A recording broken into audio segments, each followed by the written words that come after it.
As we discussed last week, stress occurs when job requirements do not match the capabilities, resources, or needs of the employee. In fact, it can often result in emotional exhaustion, depersonalization, which is characterized by the development of negative and cynical attitudes toward the workplace, and also diminished personal accomplishment or the tendency to evaluate oneself negatively. All of these things are components of Maslow's burnout.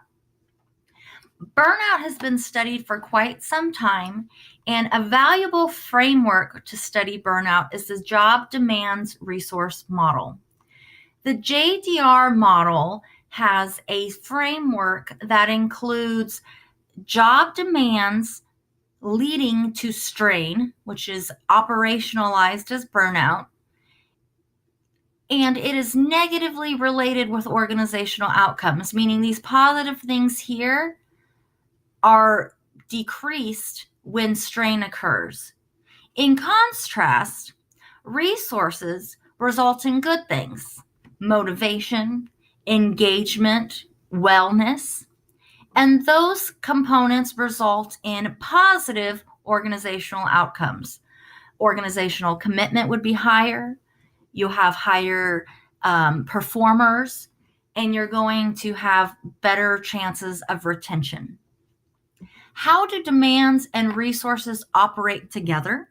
Well, they're negatively related, but they often moderate these relationships between strain and motivation or engagement and positive outcomes, such that when job resources are high, let's say there's a lot of support, autonomy, and feedback, that's likely to result in positive motivation, higher engagement, things of that nature, and eventually higher organizational outcomes. Again, we'll use performance. However, job demands, emotional, physical, mental, whatever those demands may be, can moderate or buffer that relationship such that it becomes weaker. So resources do not necessarily result in such high motivation or high engagement or high wellness. In fact, those things are decreased because of these demands. In contrast, when demands are causing strain, let's say we have demands as lack of resource availability, our additional job resources, maybe peer support or manager support, can buffer that relationship such that maybe the strain or burnout won't occur and lead to those poor outcomes because job resources have been made available. Why do we care about this relationship?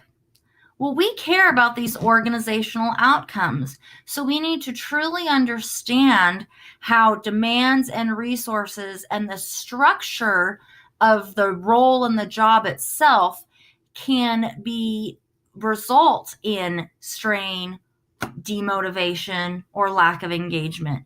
If we truly understand that relationship, then we can further understand how these things, these demands, and these resources influence the outcomes.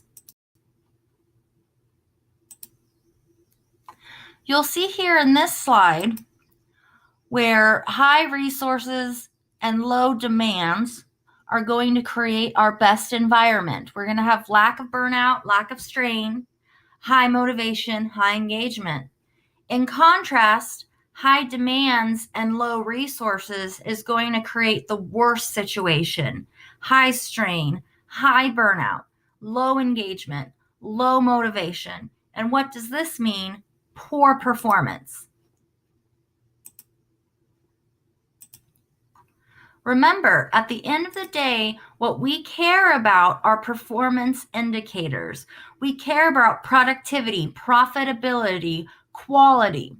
If you're a good organization, you also care about indicators that are indicators of success for your employees. For instance, wellness, happiness, well-being. But those things often lead to these performance indicators at the end of the day. So whether you care about the bottom line or the employees, at the end of the day, how you treat your employees is going to affect your bottom line. Therefore, we need to truly figure out how to provide the best resources to our employees and eliminate any sort of demands or barriers so that we're not burning out and causing stress to our employees, but instead we're motivating them and creating a highly engaged environment so that they can exceed and excel